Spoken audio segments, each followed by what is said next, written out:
விழுப்புரம் மாவட்டம் செஞ்சி அருகே அரசு பேருந்து மோதிய விபத்தில் இளைஞர் ஒருவர் சம்பவ இடத்திலேயே உயிரிழந்தார்.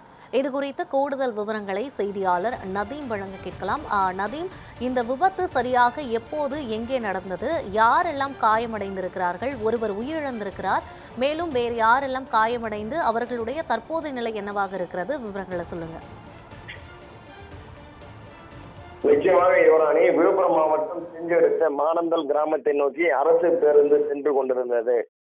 அப்பொழுது வேலந்தாங்கல் பகுதியில் நடந்து சென்று கொண்டிருந்த இளைஞர் மீது அரசு பேருந்து மோதிய விபத்தில் இளைஞர் ஞானப்பிரகாசம் என்பவர் சம்பவ இடத்திலே உயிரிழந்தார். தகவல் அறிந்த நல்லான்பிள்ளை பெற்றால் போலீசார் உடலை கைப்பற்றி உடற்கூறு ஆய்விற்காக செஞ்சி அரசு மருத்துவமனைக்கு அனுப்பி வைத்துள்ளனர். குறிப்பாக நாள்தோறும் வேலந்தாங்கல் வழியாக ஆத்திப்பட்டு மானந்தலுக்கு அரசு பேருந்து சென்று கொண்டிருப்பது வழக்கம். அந்த வகையில் தற்பொழுது அரசு பேருந்து சென்று கொண்டிருந்த போது வேலந்தாங்கல் பகுதியை சேர்ந்த இளைஞர் மீது அரசு பேருந்து மோதிய விபத்தில் இளைஞர் உயிரிழந்துள்ளார். இந்த விபத்து எவ்வாறு நடைபெற்றது என்று நல்லான்பிள்ளை பெற்றார் போலீசார் தீவிர விசாரணை மேற்கொண்டு வருகின்றனர்.